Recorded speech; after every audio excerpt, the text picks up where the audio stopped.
நீங்க ஒரு ப்ராடக்ட் கிரியேட்டர்னு வச்சுப்போம். உங்களுக்கு எப்பவுமே ஒரு டவுட் இருக்கும் இல்லையா? நம்ம ப்ராடக்ட்ட மக்கள் உண்மையிலேயே விரும்பி யூஸ் பண்றாங்களா? இல்ல சும்மா ஏதோ ஒரு காரணத்துக்காக யூஸ் பண்றாங்களான்னு. இந்த ஒரு முக்கியமான கேள்விக்கு ரொம்ப சிம்பிளான ஒரு பதில் இருக்கு. அத பத்தி தான் நாம இப்ப பார்க்க போறோம். இதை இப்படி யோசிச்சு பாருங்களேன்.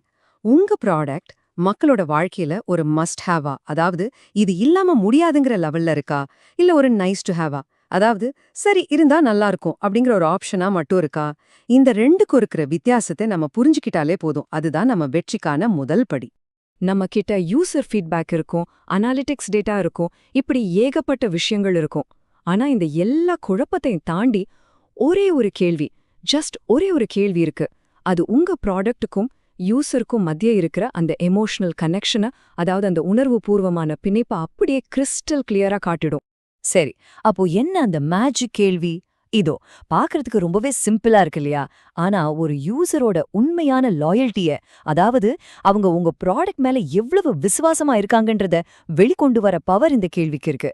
அவங்களோட டெய்லி லைஃப்ல உங்க ப்ராடக்ட் எந்த அளவுக்கு ஒரு முக்கியமான பங்கு வகிக்குதுன்னு இது தெளிவா சொல்லிடும்.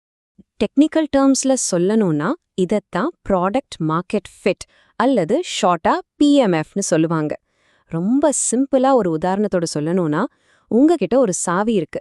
அது சரியான பூட்டுக்கு பொருந்துதான் பார்க்குற மாதிரி தான் இதுவும். நீங்க செஞ்ச ப்ராடக்ட் சரியான மார்க்கெட்டோட தேவைக்கு ஃபிட் ஆகுதா இல்லையான்னு கண்டுபிடிக்க நம்ம இப்ப பார்த்தோமே அந்த ஒரே ஒரு கேள்வி, அது ஒரு சூப்பரான பவர்ஃபுல்லான வழி. ஓகே, தியரி எல்லாம் நல்லா இருக்கு. ஆனா இது எப்படி பிராக்டிகலா பண்றது? வாங்க இப்போ அத பத்தி கொஞ்சம் டீப்பா பாப்போம். இந்த கேள்விய கேட்டு அதிலேந்து எப்படி ஒரு முடிவுக்கு வர்றது, இந்த டெஸ்ட் எப்படி நடத்துறதுன்னு நாம இப்ப ஸ்டெப் பை ஸ்டெப்பா பார்க்கலாமா? பாருங்க, இது ரொம்ப காம்ப்ளிகேட்டட்லாம் கிடையாது. மொத்தமே 3 சிம்பிள் ஸ்டெப்ஸ் தான். ஸ்டெப் 1, உங்க யூசர்ஸ் கிட்ட நாம பார்த்த அந்த கேள்வியை கேட்கணும். ஸ்டெப் 2, அவங்களுக்கு செலக்ட் பண்ண 3 ஆப்ஷன்ஸ் கொடுக்கணும். ஃபைனலா ஸ்டெப் 3, வந்த பதில்களை வச்சு உங்க ஸ்கோரை கால்குலேட் பண்ணணும்.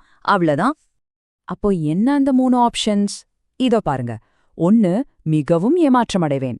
2, ஓரளவு ஏமாற்றமடைவேன். 3, ஏமாற்றமடைய மாட்டேன்.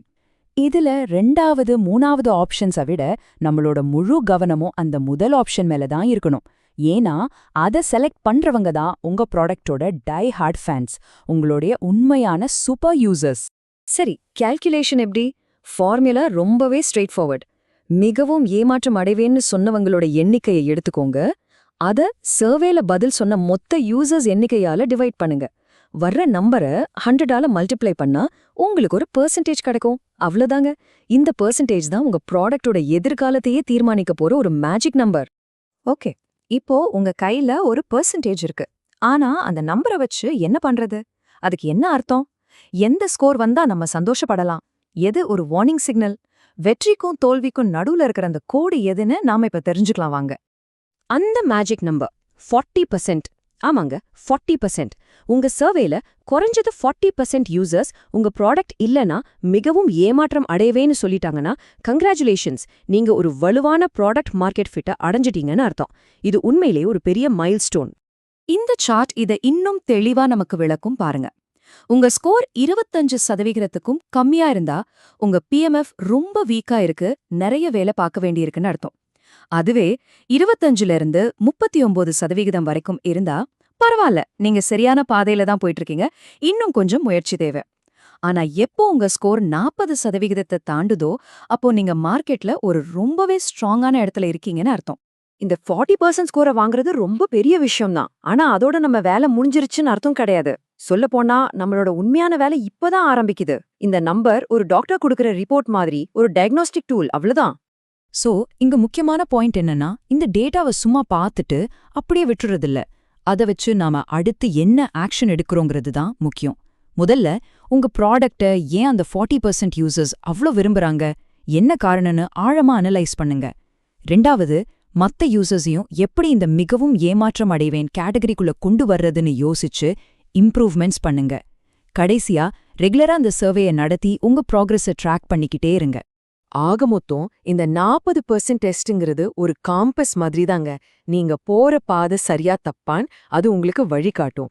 ஆனா அந்த பயணத்துல எவ்வளவு வேகமா போகணும், உங்க ப்ராடக்ட்டை எப்படி ஒரு தவிர்க்கவே முடியாத சக்தியா மாத்தணுங்கிறது அது முழுக்க முழுக்க உங்க கையில தான் இருக்கு.